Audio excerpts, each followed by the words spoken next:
in the topic coming of the British and then the revolt of 1857.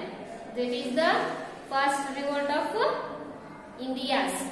So let's continue today to discuss about what are the rules the British held on the people of India's. So those are some more important doctrine of lapse and then subsidiary alliance. Subsidiary alliance and doctrine of lapse, those are the first rules and regulations held on the first doctrine of lapse they had on the some kings. It means if the king died without natural heir, his kingdom would be taken over by the British. Suppose the British rulers had on the king. Suppose the Indian king, they don't have natural heir. That time they held on that empire war by that British East Indian companies. So then second one, subsidiary alliance. Subsidiary alliance, it means this is the rules. The Indian rulers under the British protection had to mention British troops within their kingdom, which the kingdoms defeated to the British East India Company. Those kings adopted these rules, subsidiary alliance. The first Lord Richard Wellesley, the first governor of India's 1798 to 1805. In this time, he became the governor of British East India Company. In that time, he doing this subsidiary alliance,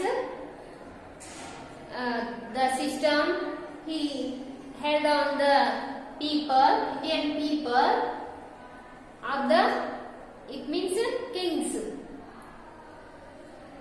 Then these are the very impact on the Indian kings because they lost their employer and their kingdom under the British East India Companies.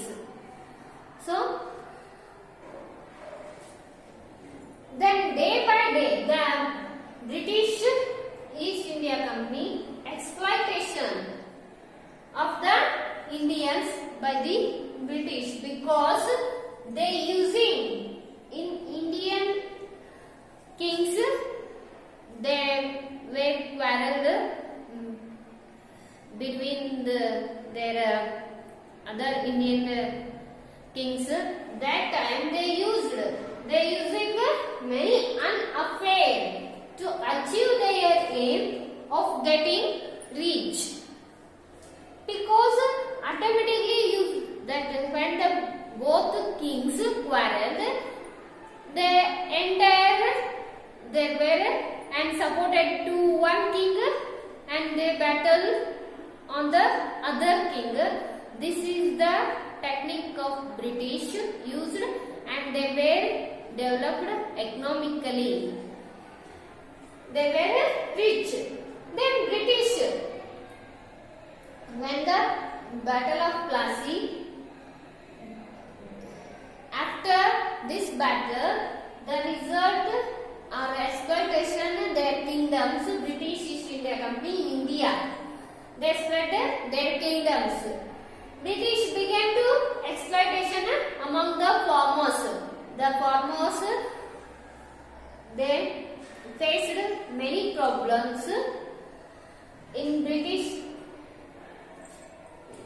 East India Company timing because the farmers they were not reached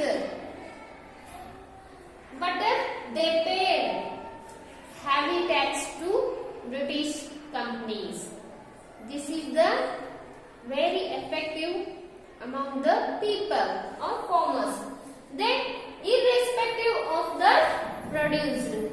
And then the British rulers, they irrespective of the produce of Indians, farmers or weavers, whatever they product that is don't get the more values. They don't respect to their products, and then they became very poor. The people, they became very poor because the weavers forced by them to sell low price their materials, their textile or clothes, they selling to in lower price to the British companies, because they take to their countries, Britain, and sometimes they purchasing in low price raw materials or cotton, they bring that one to their countries, and they were very big factories or mills were, and they prepared that product, and again they bring back to India's, and then British selling that product in higher price. So this is the impact on the common people or poor people. Then cotton was the export to British.